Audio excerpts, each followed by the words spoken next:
I love that we're doing this in a bar. Liberals, conservatives, and alcohol. What could possibly go wrong? I think a lot seems to have gone wrong with our civil dialogue, right, in the last few years. I mean, if you remember back to the end of 2016, there were people who skipped Christmas, skipped Thanksgiving, couldn't go home. Maybe some of you can relate to that. Could not go home to talk to their family members over the election. And since then, we've been debating, is America more polarized than ever? Why are liberals and conservatives at one another's throats? And how can we kind of re-knit the social fabric of the country?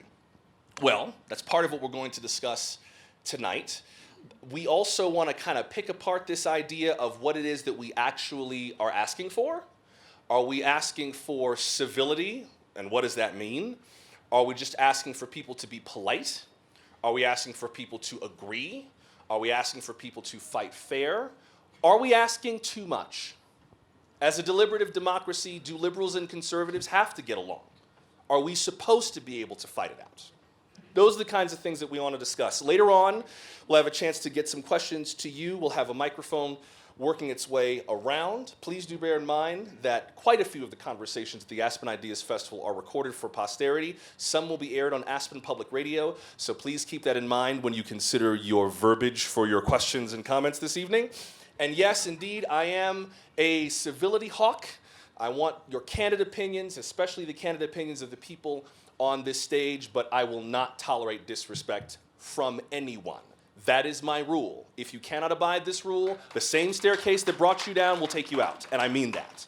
We're gonna keep it civil tonight, but we're also gonna keep it fun, because again, alcohol. So, let me introduce you to the panelists. We don't have any, by the way. Well, actually, what he doesn't know is in his glass. You'll see as the evening goes on.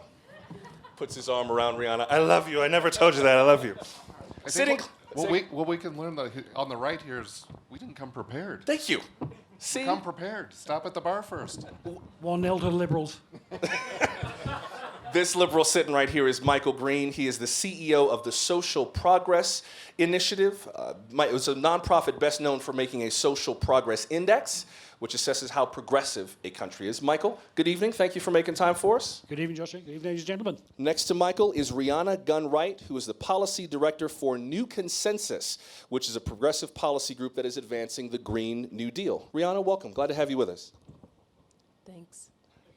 Next to Rihanna is Chris Buskirk, the editor and publisher of American Greatness and also an op-ed contributor to the New York Times. Chris, glad to have you with us. Thanks a bunch. And at the far end of the table is David Azarad, who is the director of the B. Kenneth Simon Center for Principles and Politics. David, welcome. Thank you. Good evening. Could we start by just kind of clarifying what it is that we're after? The panel is called What Liberals and Conservatives Can Learn from Each Other. Do liberals and conservatives really need to learn from each other? What's the point of that pursuit? I don't want to go into this presuming that we're all in agreement on what we're actually after. So let's just work our way down the table. Michael Green, what do you think? I mean, absolutely. I mean, I think there are different philosophical traditions, there are different political traditions, and there's a richness to both. And I think there's learning that we can have from both sides. And especially if we're going to have any kind of civic dialogue, there's got to be understanding of both sides. So I'm firmly in favor of dialogue and learning from both. Rihanna? Yeah, I think there's space, but I'll be honest, I am super nervous being here because sometimes these conversations feel a bit like, oh, all that needs to happen is that we have to be nicer to each other.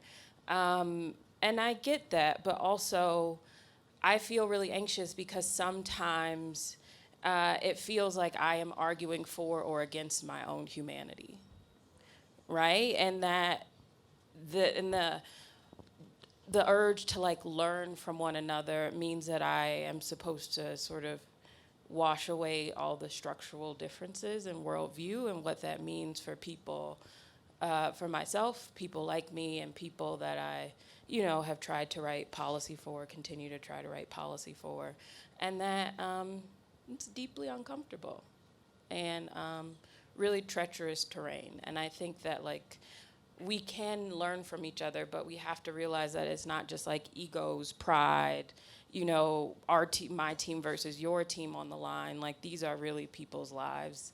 And you are also having conversations about how you see people and who deserves what when. Chris?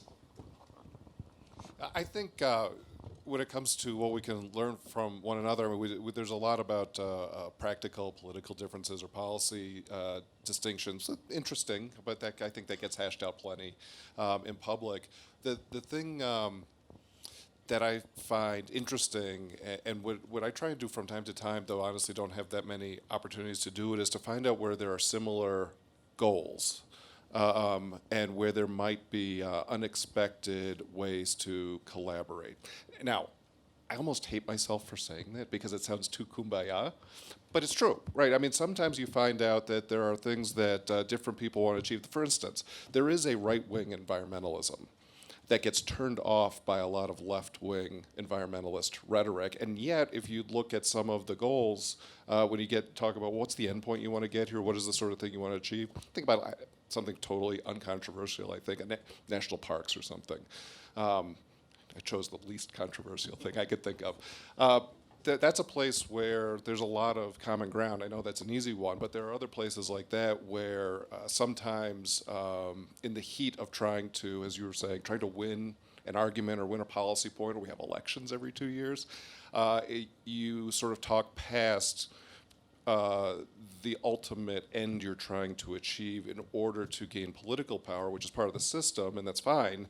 But there's also a time for trying to win electoral victory and score those points. There's also a time for going back and saying, hold on, what are we actually trying to achieve? To your point again, this is how we live as a country.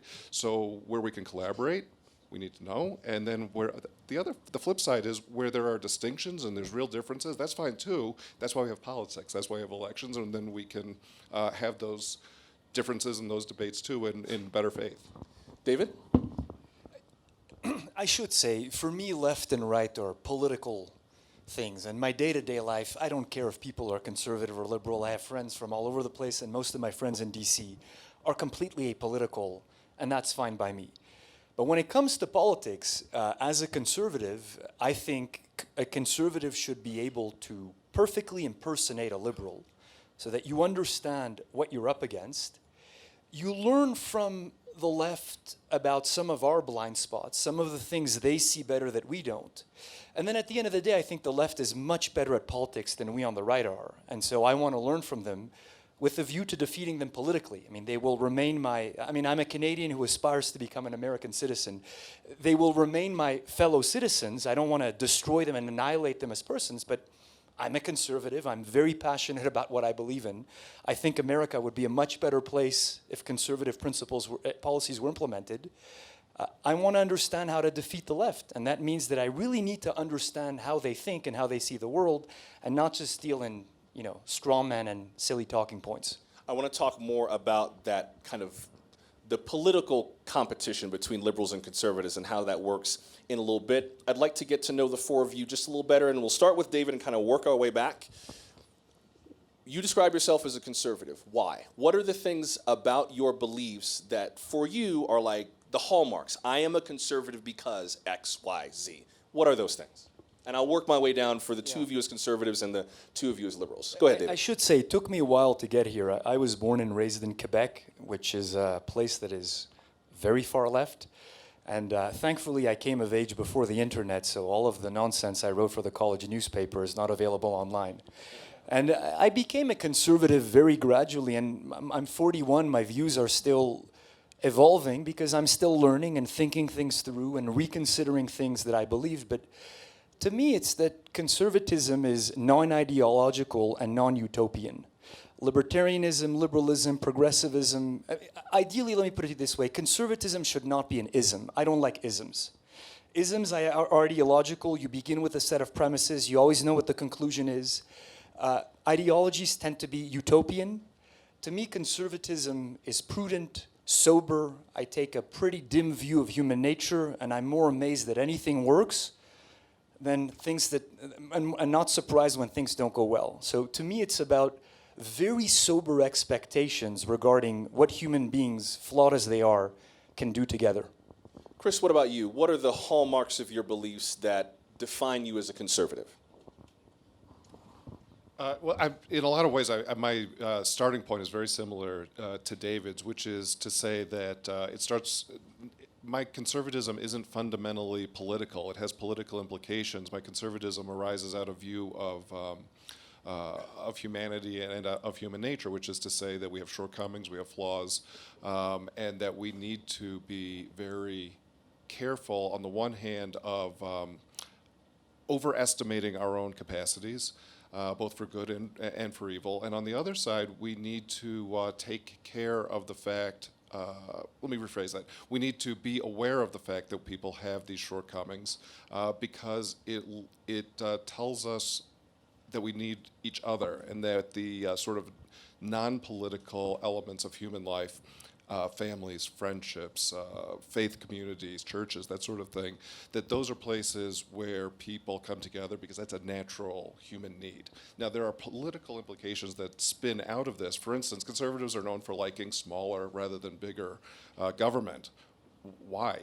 Because we don't think that, for instance, people should that there are people in need who need to be taken care of. No, it's not. It's actually just the opposite, is because we fear that if something is done at massive scale and goes wrong, that the implications of that are so catastrophic that they undo all the good that was potential and more. This is to David's point about being suspicious of what we would think of as utopianism. So this. So as a conservative, my political desires are to try and build up the basic human institutions, again, going back to the individual as a starting point, the family, and then those other things that exist outside of politics, and trying to see those flourish and nurture each other and the people inside of them. Rihanna, what about you? What are the characteristics that define you as a liberal? So actually, if anyone I worked with heard you call me a liberal, it would be all bad. Well, what would you rather be called? Oh, I don't care. I think that honestly, like, most of these labels aren't salient for a lot of folks, right? And I feel like the sort of the ability to hold deeply onto, like, I'm a liberal or I'm a conservative is often a function of privilege, right? Of other identities maybe that are not as salient to you. I also think that it's partially a lot of folks don't have a choice, right? Like, I'm on the side that I'm on because as a black woman, it doesn't feel like I have a big choice in the political spectrum, right? It's either go with a party that has repeatedly denigrated people like me, right? Run campaigns based on ideas or stereotypes about us, right? That have used white supremacy as a strategy, or not, right? That's not a like I have a bevy of options in front of me. And I've said this to, you know, liberals. On the last campaign I was on, there was a lot of talk about Democrats versus Republicans, and I was like, you realize most people, like, we're on a boat just because there ain't nowhere else to go. If we could jump off the boat, we might, but then we'll drown. So, you know, it's just like, you're here. So I guess the label that most people would label me as is progressive, but I don't particularly care. I think the things that draw me to my position are an emphasis on equity, right, and a real belief that that there has been, like, a systemic disinvestment in certain people, and therefore there needs to be movement to fix those wrongs, right, and to level that playing ground. Now, even within the Democratic Party, that is not a view that is held across the party, right? But that is one of the things that draws me to it. I think the other thing that draws me to it is, I think, the real belief in human dignity, and I don't think that conservatives don't have it. I think it's just, I feel like it resonates. It's something that drew me to progressivism, and also the desire to make that real in policies for everyone, including lots of groups who we tend not to think of as equal, or who have traditionally been marginalized. And I'm also attracted by the idea that government can be an equalizing force, and is one of the, if not the system, best situated to really make a difference in terms of equity or equal treatment across the board as efficiently as possible. Michael? Yeah, like Rihanna, I mean, I'm a bit uncomfortable with labels. I mean, I'm basically just a bit awkward, really. And I mean, actually, I should say, I mean, one of the things I did in my past, I wrote a book after the financial crisis, the subtitle of which was How to Revive Capitalism and Put America Back on Top, which might have me at the other end of the table. But I mean, I think two things would define me, I think, that are useful for this debate. I mean, I'm from the UK. My mother was from South Africa, so a formative experience for me growing up was the experience of apartheid in South Africa. And I think in particularly in the UK, growing up in the UK, the number of people who were apologists for an evil regime, and the way that you could see people who were otherwise decent and reasonable standing up for a regime that was so bad. And I think this point about the ability to think beyond our current circumstances, look deeply, think about structural disadvantage, structural failings, is something that drives me, motivates me still. The second thing is, you know, I'm a passionate lover of the great classical liberal tradition, the works of people like David Hume and Adam Smith. And I think that empirical tradition, that British Enlightenment, those thinkers speak to us today. And they speak to us about a world that is about reason, that's about evidence, that's about pragmatism. And that's something that I think is not necessarily a liberal trait, but it worries me that it's a trait that's under attack. It feels that there's almost a romanticism entering into politics where actually evidence doesn't matter, and that worries me greatly. And I don't think that's a phenomenon just of the conservative right. I think it's also a phenomenon of the liberal left. But to me, if we don't have a politics based on facts and evidence and reasonable debate, then we're heading in a very, very bad direction. And that's a fundamental betrayal, I think, of the very principles that underpin the United States of America. So I've heard from the four of you a number of things in terms of why your politics are what they are. Several of you said you're not big into labels. Michael, you just mentioned pragmatism, reason, evidentiary, political thought, preserving humanity, equity, human dignity, focusing on institutions of the community, family, not liking isms, not liking labels. You know, it's reasonable. There's some overlap there in terms of what the four of you believe. Not one of you said abortion, gay marriage, gun rights, teaching evolution, the environment, fighting racism, same-sex marriage. Not one of you said the things that a nation of 300 million people would say. Are you speaking the same language as the rest of the country? Because the rest of the country doesn't seem to be quite as reasonable or as friendly as the four of you, and maybe it's just because we're in Aspen. But the country doesn't define itself as left and right as you have just said. So either they're speaking a different language or you're not telling us everything. Which is it? Rihanna? Well, I think you asked about principles, right? What you just named are issue areas, and I think that's where principles are lived out, right? And that's why I didn't say something like fighting racism, because to me that is an issue, that is a goal that the principles of equity, dignity, those are all sort of lived out there. I think, though, you're right, though, a lot of people do talk in issue areas. And I don't think that it's necessarily that we aren't speaking a language that the rest of the country is. I think we often don't ask the rest of the country to think beyond issue areas and actually talk about the principles that led them to their political positions. David? I actually heard something a little bit different, and I think I liked our answers, because what's the point of paying the amount of money you paid to come to Aspen to hear tedious debates about gun rights and abortion? You can get that anywhere you want. I heard Chris and I speaking like conservatives, and I think that the prism through which conservatives look at the world is the distinction between order and disorder, between civilization and disorder. And we tend to process the whole of politics this way. Our friends on the left look at things rather through a dyad of oppression and oppressors. And everything tends to be put in this category. So take an obvious example of immigration. We are pretty hawkish on immigration, not because we are racist and we hate people who are not Americans, because we view floods of people coming from poor countries with no traditions in our democracy as potentially undermining this very rare thing we've built in America, which is a functioning democracy. I don't want to put words in the mouth of my friends on the left, but I would guess that they view this through the lens of oppressed people of color being pushed out at the border by privileged white people. And I think on a host of issues, these dyads probably explain a lot, and it's just they are rarely articulated because we're consumed in the day-to-day of politics. If I could follow up on that, and then Chris, I'd like to talk to you for a minute based on one of the books that you recently wrote called American Greatness. You talk about this kind of dyad of people of color being pushed out at the border by people of privilege. Donald Trump is a billionaire and everyone being pushed away from the southern border is brown. So I'm not sure where you go with that. Well, my boss, Kay Coles James, is a black woman, and she's the head of the Heritage Foundation, and she's a lifelong Republican, and she fought desegregation in the state of Virginia.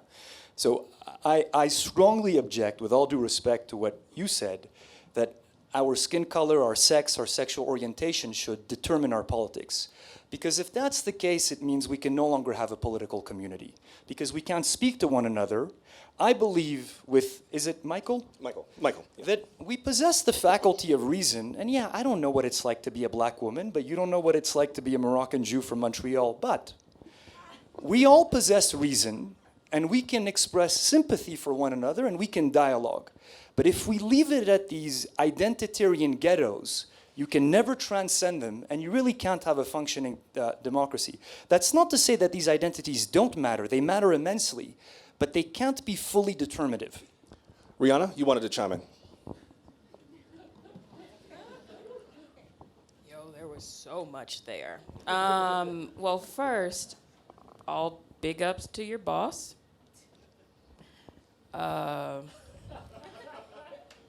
I don't know if fighting desegregation is something to brag about, but she did it, and she should. I'm sorry, I meant fighting segregation. I'm sorry. Oh, I was like, No. Thank congrats you for to her. I don't know Thank what you to for tell you. The prefix is so important. Yeah. Now we know it was in his glass, right? Go ahead, Rihanna. But what I meant was, I'm not saying that it's determinative, but it is certainly something that shapes the way that I see the world, the way that I live in the world, and the way that I'm treated by the world. So also to treat it as though it is something that I have decided for myself in isolation of this society is not real. I will also say that I think that identity, it's not a ghetto, but I would also, the way that you described immigrants, right? How that seemed quite steeped in racism, classism. Some of these countries, do all of them not have democracies? Like all of these things, those things seep in and those things shape whether someone feels welcome or not. Political community is not just about dialogue. You cannot have an honest dialogue if people do not feel safe and if they do not feel respected. And I think that is also something that we have to think about. And whether people feel safe or respected is not entirely on them and how they are choosing to read or react to a situation. Chris, let me bring you in to this because, and I know that we could continue to debate this for the rest of the night, but I want to keep moving to a few other things and then give everyone here a chance to ask questions. By the way, does anybody have like a good question kind of percolating that they might want to, okay, one over here, anybody else? Maybe right there? All right, we'll start moving some mics around in just a minute. But Chris, you wrote a book, co-authored a book, called American Greatness, How Conservatism, Inc. Missed the 2016 election and What the DC Establishment Needs to Learn. Tell me about that concept as it relates to this quandary about people on either side of the political aisle being able to learn from one another, understand one another. Part of the discussion after the 2016 election is that the advent of Donald Trump was something that the DC establishment thought was completely unthinkable and caught them by surprise and then wondered, how could this possibly happen? But that the signs were there and they just didn't want to see them. So the book, the book was really written as a critique of conservative elites.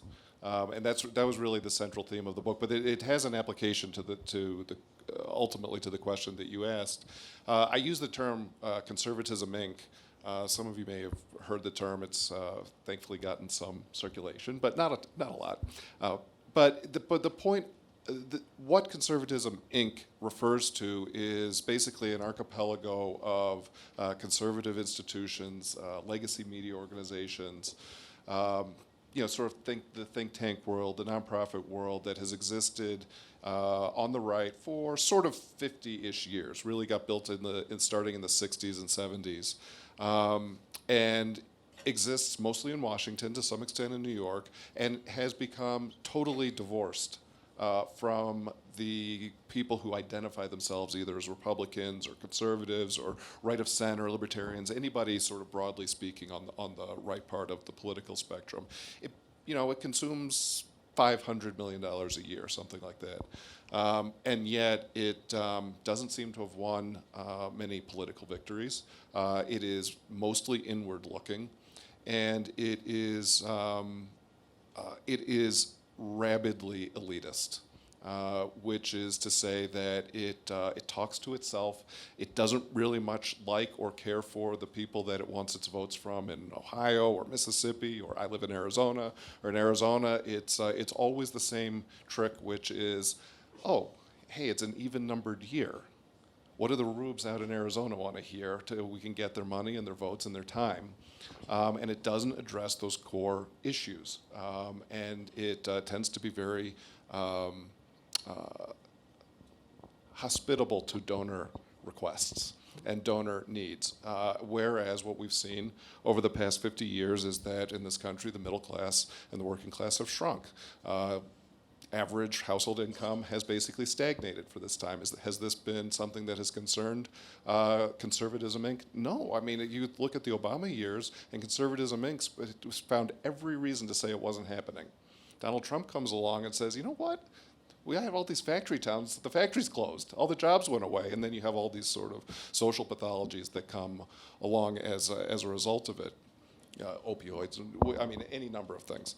And so what happens now? Well, now you have you find out that you have a right wing of the American political spectrum that is at war with itself, which is why you saw in 2016, 2015, 2016.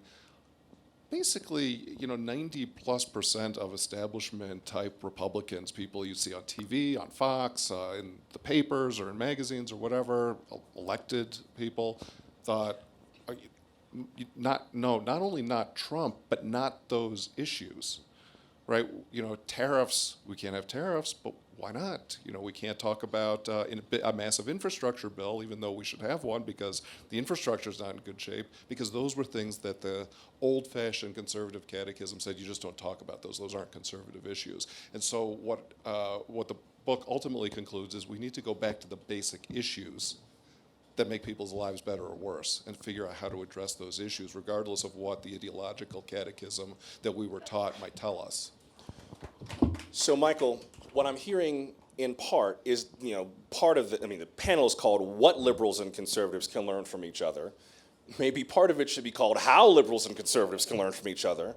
And then you have conservatives that need to learn from one another. And, you mentioned Kay Coles-James, who's the president of the Heritage Foundation. She and I have had some conversations. I was on a panel at the Heritage Foundation back in February about civil dialogue. And she and I have had conversations about how even within conservative circles or progressive political circles, it's still hard to talk about issues among people who wear the same emblem on their shield as you. So for someone who believes in pragmatic, reasonable conversations that can get very personal very fast, legitimately, how do you do that? It's about the kind of the conversations we structure. Just think of the conversation we're having now. I think what Chris was just describing, I'd agree with a huge amount of that. Yeah, and this whole issue about what's happening to the middle class, the stagnation, the squeezing of the middle class, and the fact that we actually need new ideas to address it. And the fact that too often, left and right have gone back to the old prescriptions and not responded to those changing circumstances. And I think it's not yet resolved how we're going to redefine where our society is going with all those economic and social changes. So, and I also really agree about this point about there's a lot we agree about on outcomes. A lot of the heated debates and many areas about the means, not the ends. And actually capturing that and saying, actually, there's a huge amount we share in common around the ends is really, really important. And I contrast that with David, who I think you've just taken us in this very arid definition of conservatism about being about order and disorder. I mean, if conservatism is just about that, then it is a very arid ideology, because it's not able then to think about change and forward change and how we wrestle with the future of our society. And so I think there's different strands of conservatism that we need to engage with, and it's ones which are actually about thinking about the future and rising to the challenges we actually face, not trying to restore us to some previous state of order, whatever that may be. David, let me give you a chance to respond, but first let's start moving the microphone around. There was someone, you sir, you had your hand up. We'll move a mic to you. Are there two mics or just the one? There are two? Let's see, somebody up in the, you ma'am, right there, right in front of the sound booth. We'll get a microphone to you. David, let me let you chime in, then I'll come back to you, Rihanna. Go ahead, David. There's nothing arid about what I said, and I didn't try to reduce the whole of conservatism to this. I tried to give the audience something that I think is helpful to make sense of all these divisions, that they spring from a way of looking at the world. And conservatives are generally concerned with producing and maintaining order. And we think that's very difficult because the default setting is disorder and no justice. And so it's not our only consideration, but we tend to process reality on the right through this prism. Progressives have another one, and I should add, libertarians have a different way of looking at the world. They tend to reduce things to coercion or non-coercion. And that tends to explain almost all that they believe. But then there are infinite nuances and variations, but people do have worldviews, they have paradigms that allow them to process the infinite complexity of reality. Rihanna? I was just going to reflect on Chris's point. I actually think that's a big issue, very similar issue with liberals, in terms of the establishment. And I actually think that if you're talking about both parties, honestly, they're both very good at serving the 1% of their base, the richest part of their base. And they pay a lot of rhetoric come election time to what the rest of the 99% want. But then when you see decisions made, the donor class still on the left too has a ton of power in deciding what priorities will be and what will actually be enacted, even if they are quieter on what will be talked about. So then can I follow on that? Because Rihanna, you and Chris have made a very similar point about kind of the either ideological or economic center of these political circles as opposed to where people kind of are on the ground. And then, sir, I promise I'll get to your question. I would rather debate policy with the four of y'all than with a lot of the people that I've seen on TV or who have run from office, because you at least have the capacity and, frankly, the time, because we're in Aspen, to talk deeply about things, but it doesn't sell, it's bad television, it doesn't fit on a bumper sticker. I hear you in terms of your rational argument for the nature of what our immigration policy is and why we need to have certain controls at the border. But build that wall is so much easier to fit on a bumper sticker. And I understand that the kind of identitarian, I think was the word that you used, outlook that you associate with progressives may, in your view, not be the best way to look at the country. But yes, we can fits on a bumper sticker. It seems like what you're talking about, Michael, just doesn't sell. It's just not profitable. Is that part of the problem? Yeah, I mean, look, I was a huge fan of Jerry Springer. We took a left turn. What? Yeah. How did we get to? And this is the guy who's praising reason. Who was not? Exactly. If you say you weren't, you're lying. Exactly. At least I'm honest. You see. And and now we've got politics that's like Jerry Springer. And you're absolutely right. It is very, very appealing, and it is striking. Talked about those issues that divide us. We push into the media debate the things that divide because it makes great debate in television, and it's how do we actually make our institutions work so we actually can talk. And I think one of the interesting experiments in democracy recently has been in Ireland, where they've used the citizens' assembly mechanism to take through some hard sort of moral issues around, I think, gay marriage and around abortion, how they've taken it away from the political debate and actually put it back to citizens to work through some of these things. And you used a great word earlier, Joshua, that I think we've got to keep bringing back is deliberation. You don't make decisions about important things through Twitter, through sound bites. It's about deliberation, about serious people having serious conversations, listening as well as speaking, and that moving forward. And we've got to somehow make that part of our political process. And just a parochial point for me from the UK, and this is what we've seen with Brexit, is we've got this direct democracy of this referendum has thrown us this huge crisis for representative democracy. Representative democracy serves a purpose.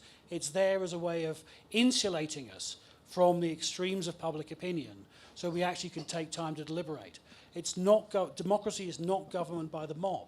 It's governed by the people through representatives. That's the basis on which this country is governed.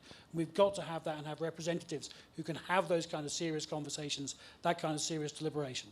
Let's get to some questions from the audience. When you get the mic, if you would please just tell us your name, where you're from. Keep your question tight if you can, and if you wouldn't mind, if you would direct it to one of the guests, either Michael, Rihanna, Chris, or David. Yes, sir. What's on your mind?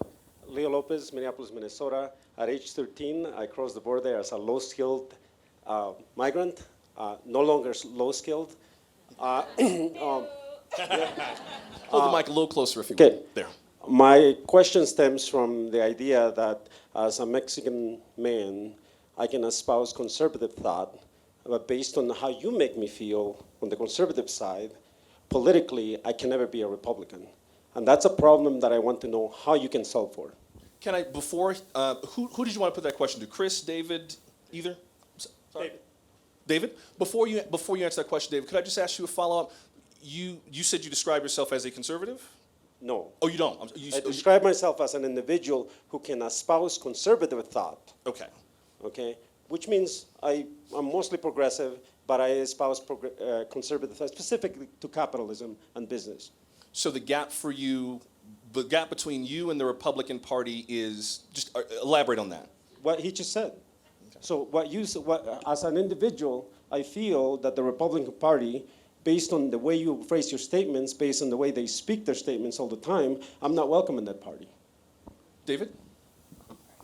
I'm not an electoral consultant. I don't know what the Republican Party is doing. On a good day, the Republican Party is an imperfect vessel to advance conservative ideas. On most days, it's the same crap you find in the Democratic Party.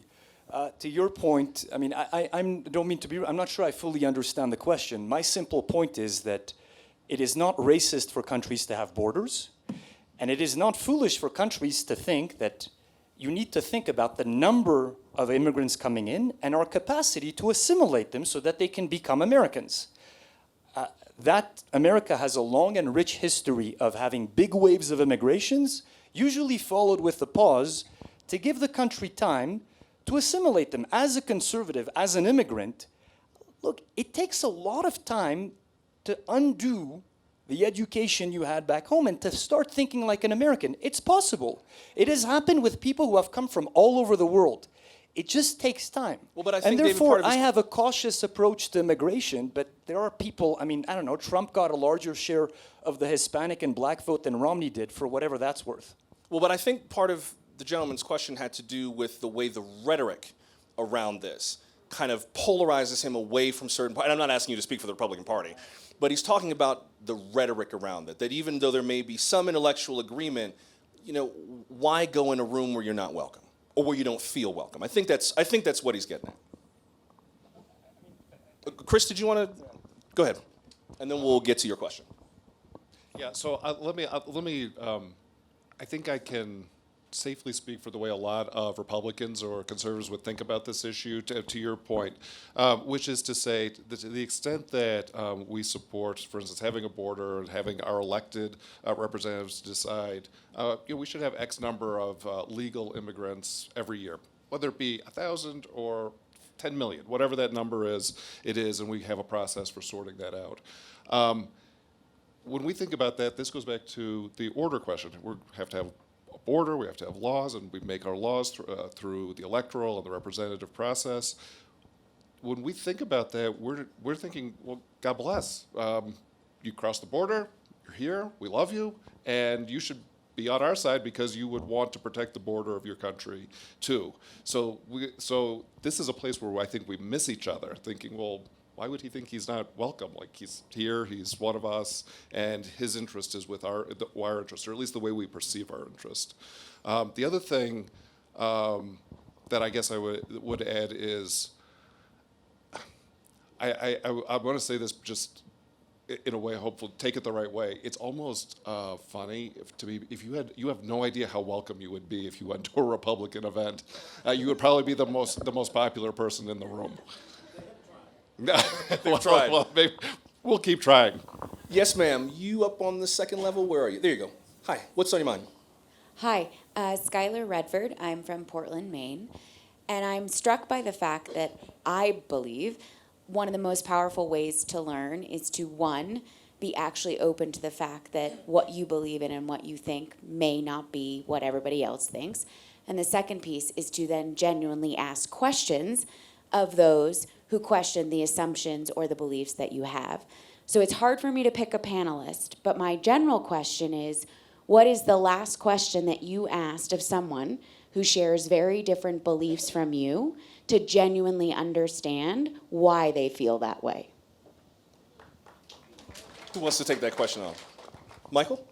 Yeah, I mean, I was in the pub the other week with a very old friend of mine, talking about Brexit and trying to understand what was driving him, motivating him, what his fears were. And you're absolutely right, we've got to have those kind of conversations. But that was mine. Anyone else? Rihanna?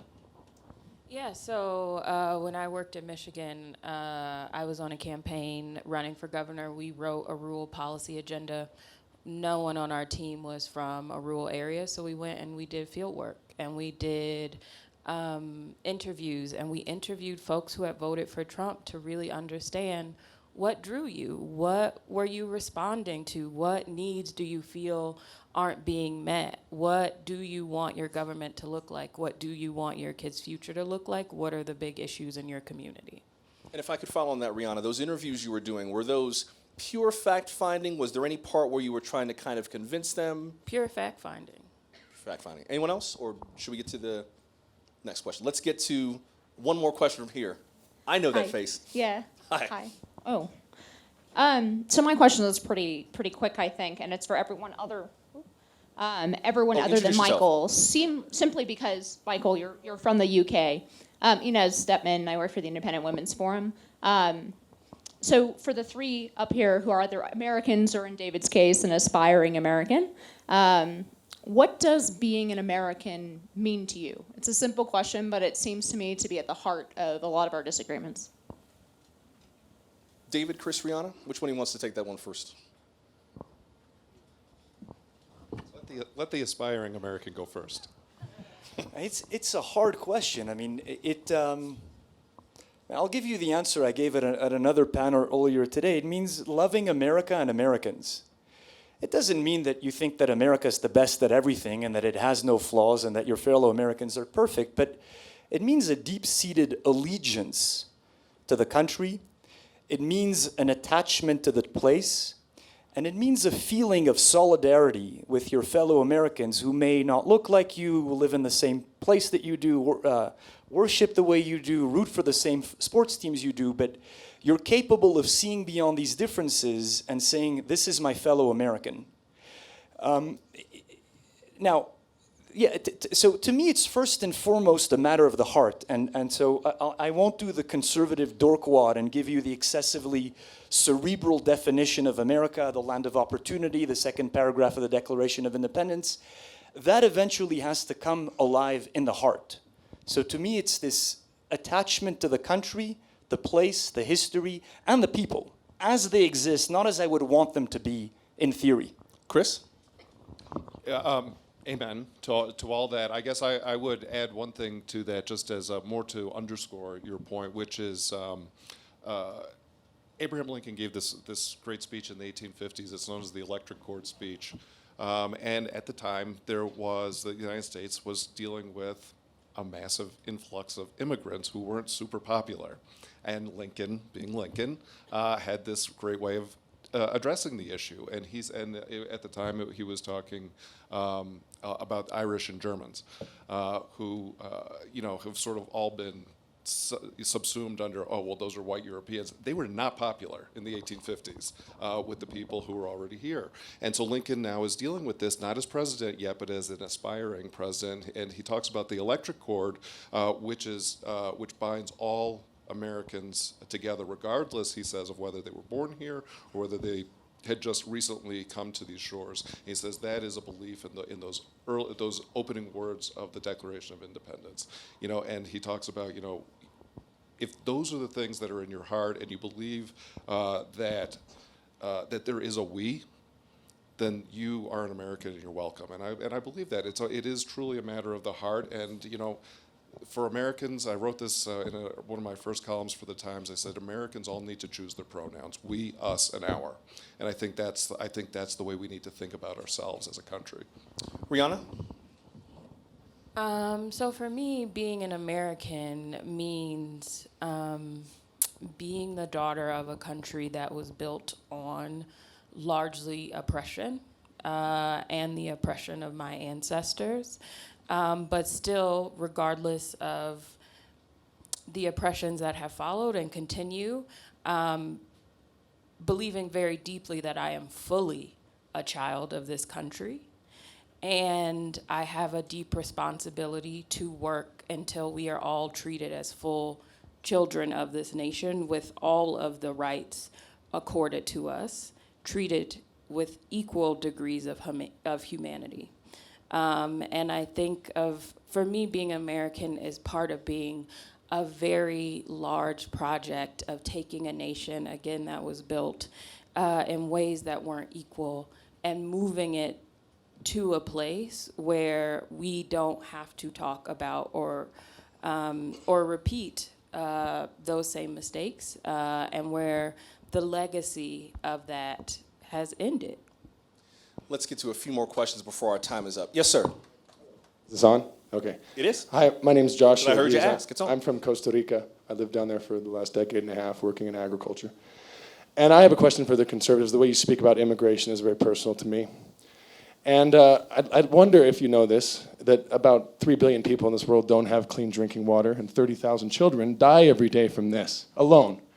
And these are in places and areas like in Central America where American interest, which I hear a lot out of the conservatives, American interests abroad must be protected. Well, Dole, Chiquita, these people ruin my drinking water. They ruin my neighbor's drinking water. And how are we going to be more inclusive? How are we going to have more civil discussion when my friends die of diarrhea? So let's get a little real about the math in the world, not the conservative liberal debate, but the fact that we are not inclusive. We are not creating order at all. We are creating and sowing chaos every moment of Trump, every moment of Bush, in fact, every moment of Obama. But what we've done is created more and more chaos and dirtied the waters of the world.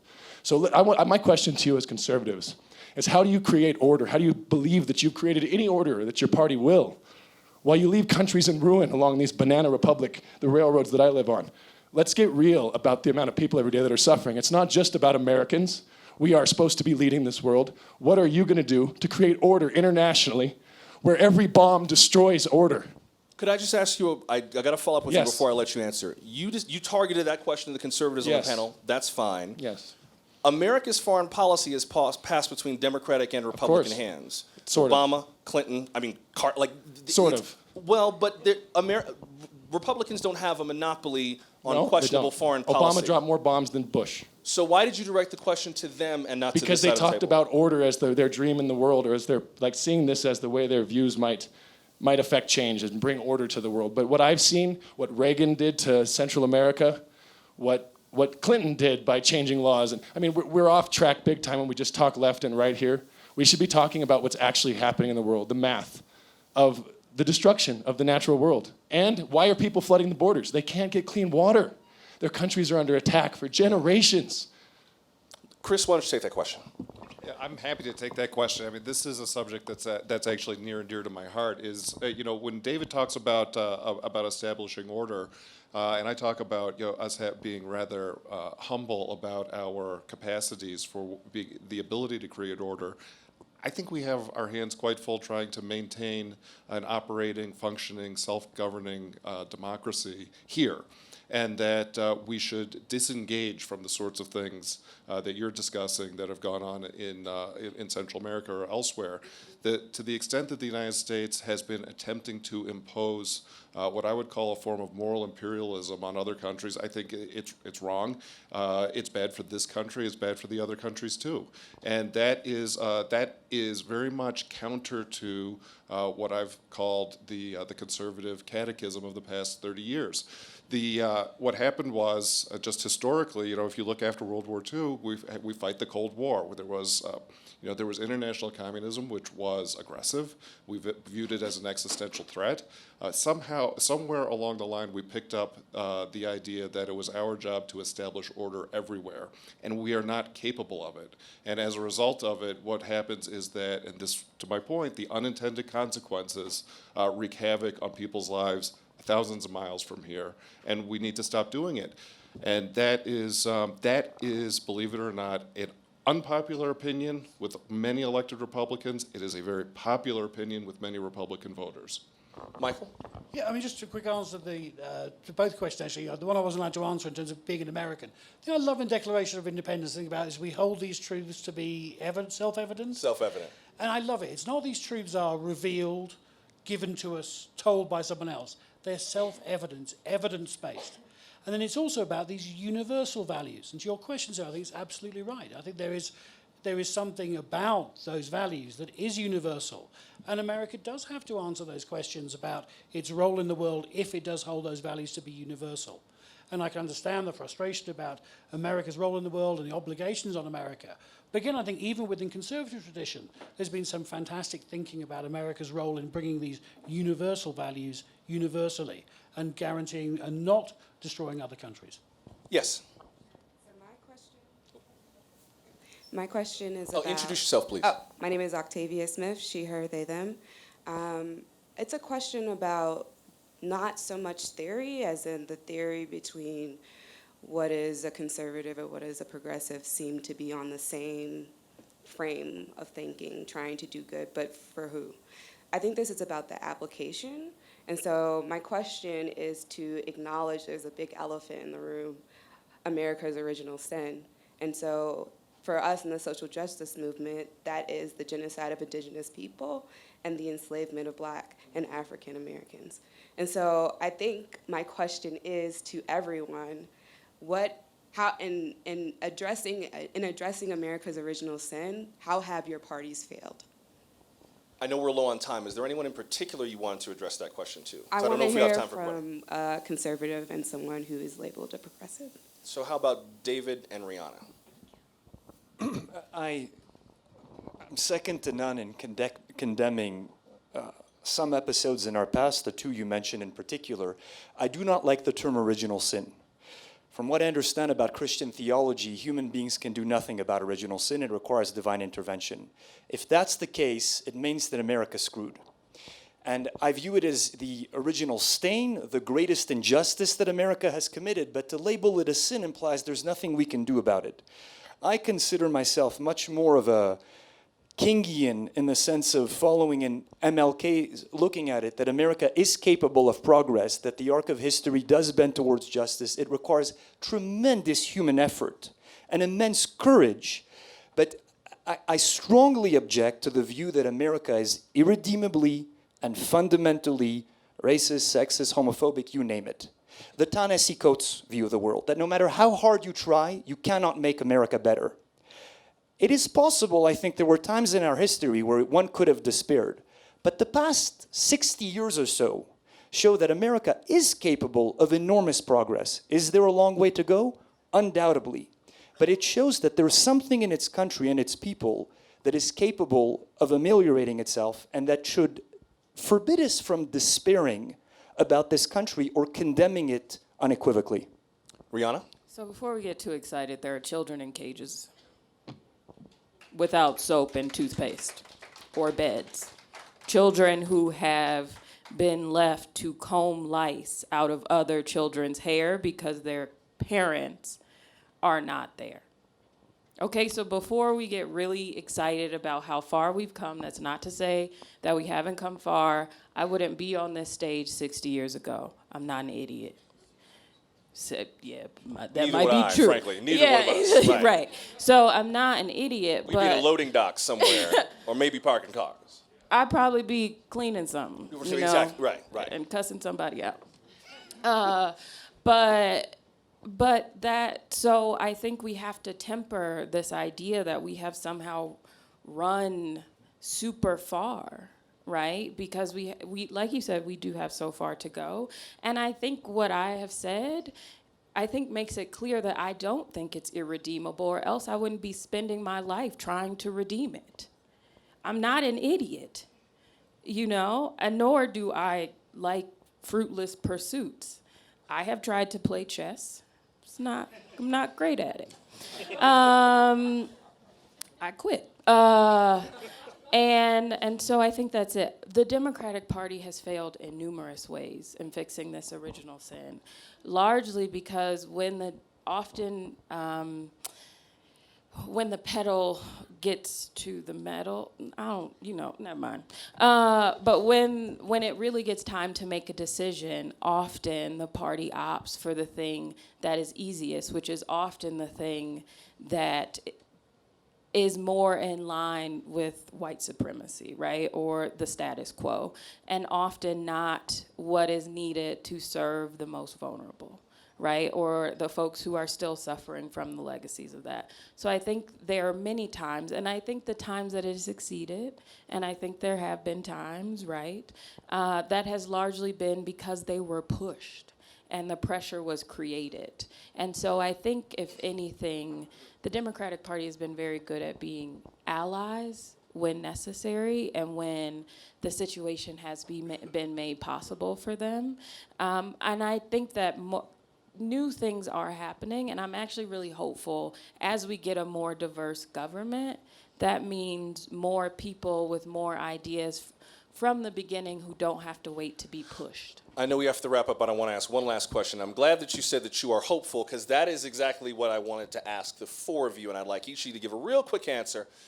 What gives you hope for this effort to kind of allow liberals and conservatives to learn from each other, see each other more clearly? What gives you hope that this is possible? I'm going to bounce around a little bit. Chris, could I start with you? What gives you hope, briefly? I feel like I'm the person at dinner who wants to order last. Sorry. I'm still looking at the menu. That's what. Sorry, No, you got to go first. No, what gives me hope is that there is a honest. It really is the what they call Gen Z. Gen Z, and maybe I'm being self-congratulatory here. My kids are all Gen Z. Right, I think so. I think so, and. I'm Gen X. I think David maybe is too. I don't want to give away too much. But I look at that generation. It's the largest generation. And they came behind the millennials who kind of got technology and things like that shoved in their face. Parents weren't quite sure how to handle it. I look at Gen Z. They have come, or are in the process of coming of age in a time where it would be very easy to be jaded by that, and yet they seem to be navigating through social media. There's lots of politics on social media, not to mention all kinds of other things you don't want your kids looking at, and they seem to be figuring out how to navigate their way through that and have a rather mature outlook on it. And so that probably that. Michael, what about you? What gives you hope? I think what gives me hope is the fact that what we're debating at the moment is not going to be what's going to be driving our policy debates in the future. I mean, I think one thing is going to be climate change and the way it's impacting our world, and this whole question about the challenge of the middle class, how that's changing. And I think our political debates are going to be driven by events to shift into new territory, and on new territory, I hope we're going to have new conversations. David, what gives you the most hope? The rise of China, and we're going to have a real enemy soon again that's going to remind us that our differences pale in comparison to what unites us. And enemies have a way of focusing the mind and strengthening the bonds of civic friendship. And Rihanna, let me finish with you. What gives you hope? I think what I said, honestly, I I think we're at a point, I'm not sure. Never mind, you asked what gives me hope. So I will say I do think that the conversation about the climate crisis has opened up some space because it is such a huge issue. And you're going to need some market-based mechanisms. You're going to need some non-market-based mechanisms. So I think it actually opens up a really useful space to talk about and really consider what's the role of the public and the private, and what does it mean for them to, for the public to be, when it comes to economic matters, to be treated as like, and to act as a real partner and as a real player, in a way that I think without that, it's going to be very hard to have those conversations on equal footing. But I do think that responses to the climate crisis do open up a lot of generative. So when you go back to wherever you are from in the country and people say, oh, liberals and conservatives, they're never going to be able to sit down and talk to one another, you can say, I saw it at the Aspen Ideas Festival. And when they say, well, we're not in Aspen anymore, they're right. But that's your responsibility to take a little bit of Aspen home. Because the last hour we just spent belies that notion that you can have two liberals and two conservatives and people with very passionate points of view be candid and be honest and laugh for an hour. Take this home with appreciations to Michael Green of the Social Progress Imperative, Rihanna Gunn-Wright of New Consensus, Chris Buskirk of American Greatness, and David Azarad of the B. Kenneth Simon Center for Principles and Politics. David, Chris, Rihanna, Michael, thank you for spending the hour with us. Appreciate it. Joshua. Thanks for coming, everybody.